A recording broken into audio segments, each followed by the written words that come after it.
simu kana yako muliro abana nibatere nduru obatere nduru ariho umusyomo niwe yayisi yagamba kikiye ngutuka kabaraga kutulia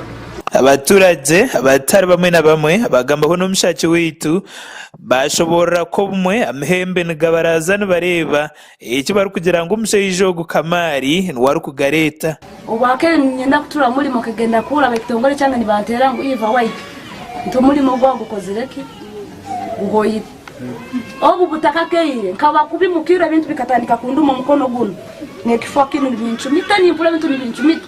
hati nyo kugenda kwesanga kesanga ndi kubimuno cyonka mazima gani nyashingamira kimu ngali mazima rabari murogo habo sente ziambaire no muri mo gwango bakoraki ubaka iso nu gumire tagumire imanyire oba bikoreta bikora cyonka bikora bayi umuntu ataro gamtero singa mtu kwingoro ino genda tinani nsaba omoyo gukijana gamba ngo muzima ati na urampweru amani gampa narango still na cyakarogo ko musarama nagenda na byamo ati na ikira mu kitabu bana yo nafa muzimu gwanyito n'ubukirabe kiri kityo Jovan Mugabe Kamari uri kugambaho kuba n'uwo yaretsera amhembo mu kicweketi yayihakanebi ari kugira ngo aba bambehera kereza habwange habwokuba zinu sente ezonu mwojo eza kugamba gari mazima kazimuhereza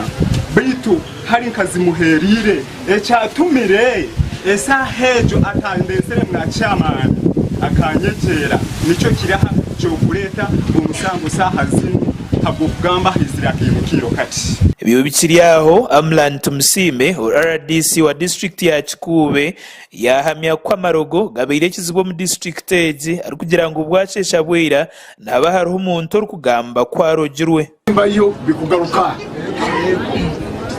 mwene waitu burabo bayo manyiro ino mutima gono gwa satani ogu gusaze mu habo kuba gukujya kugaruka kandi ukugaruka nogeno mana batena musango